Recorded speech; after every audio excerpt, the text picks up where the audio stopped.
orang Madura itu agamanya NU. Itu terkenalnya di mana-mana. Ada orang Madura kok tidak NU, itu muskil saya. Saya kagetnya loh, ini ada singkek kok gambar Hadratus Syekh, kok nggak gambar kuda, gambar Hadratus Syekh.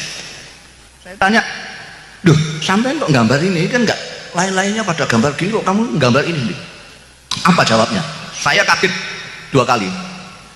Dia bilang, kalau tidak ada orang ini, tidak ada Indonesia. Yang menewaskan orang nomor 1 tentara Inggris di Surabaya, Jenderal Malabi. Gencatan senjata pun langsung berakhir. Pengganti Malabi, Jenderal Robert Munser.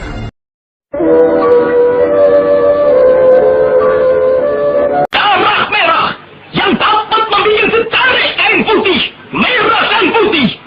Maka selama itu tidak akan kita mau menyerah kepada siapapun juga.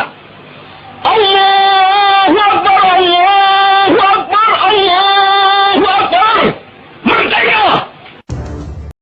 Jangan lupa saksikan dan subscribe, like, comment, and share channelnya Harsh Berry. Republik Indonesia. Namun, upaya itu tidak membuahkan hasil. Bung Karno galau. Ia menghitung jika sampai terjadi peperangan, secara matematis tidak akan mungkin bisa mengalahkan sekutu. Persenjataan mereka jauh lebih lengkap, dan keahlian militernya lebih memadai. Atas saran Jenderal Besar Sudirman, Bung Karno diminta mengirim utusan khusus kepada Roisul Akbar Nahdlatul Ulama, Hadratus Syekh Kiai Haji Hashim As'ari di Pondok Pesantren Tebu Ireng, Jombang. Tujuannya meminta fatwa Kiai Hashim tentang hukumnya berjihad membela negara yang notabene bukan negara Islam seperti Indonesia. Kiai Hashim lantas memanggil Kiai Haji Wahab Hasbuloh dari Tambak Beras, Jombang. Kiai Wahab diminta mengumpulkan ketua-ketua NU se-Jawa dan Madura untuk membahas persoalan ini. Bukan hanya itu, Kiai Hashim juga meminta kiai-kiai utama NU melakukan sholat istikharah, salah satunya Kiai Abbas dari Buntet, Cirebon, Jawa Barat. 21 Oktober 1945, seluruh delegasi NU se-Jawa dan Madura telah berkumpul di kantor pusat Ansor di Jalan Bubutan, Surabaya. Kiai Hashim memimpin langsung pertemuan tersebut dan kemudian dilanjutkan oleh Kiai Wahab. Setelah melalui diskusi yang cukup panjang dan mendengarkan hasil istikharah para kiai utama NU, esok siangnya, tanggal 22 Oktober 1945, pertemuan menghasilkan 3 rumusan penting yang kemudian dikenal dengan istilah Resolusi Jihad NU.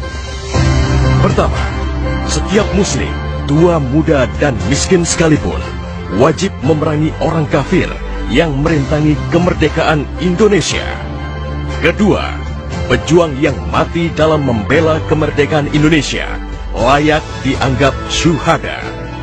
Ketiga, warga yang memihak kepada Belanda dianggap memecah belah persatuan, dan oleh karena itu harus dihukum mati.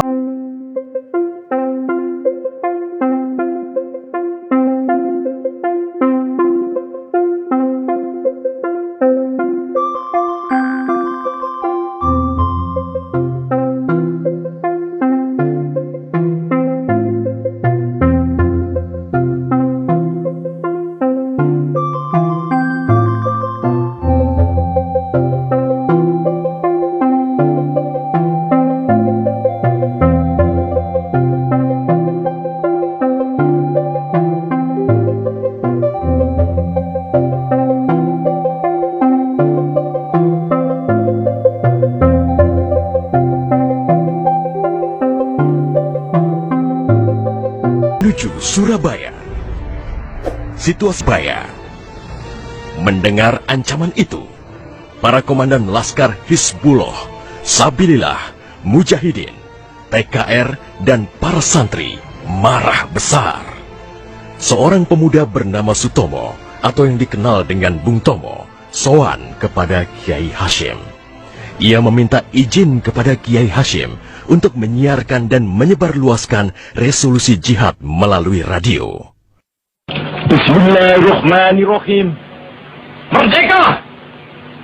Saudara-saudara penduduk kota Surabaya. Kita semuanya telah mengetahui bahwa hari ini tentara Inggris telah menyebarkan pamflet-pamflet yang memberikan suatu ancaman kepada kita semua.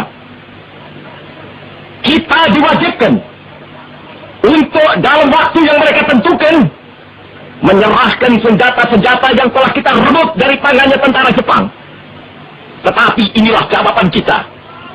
Selama banteng-banteng Indonesia masih mempunyai darah merah yang dapat membuat secari kain putih, merah dan putih, maka selama itu tidak akan kita mau menyerah kepada siapapun juga.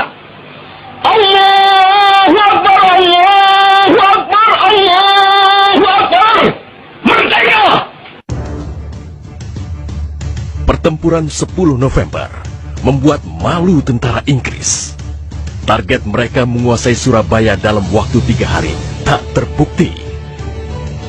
Bahkan di hari yang kedua, Inggris kehilangan Jenderal Robert Munser. Artinya, dalam 1 bulan menghadapi arek-arek Surabaya, mereka sudah kehilangan 2 jenderal terbaiknya.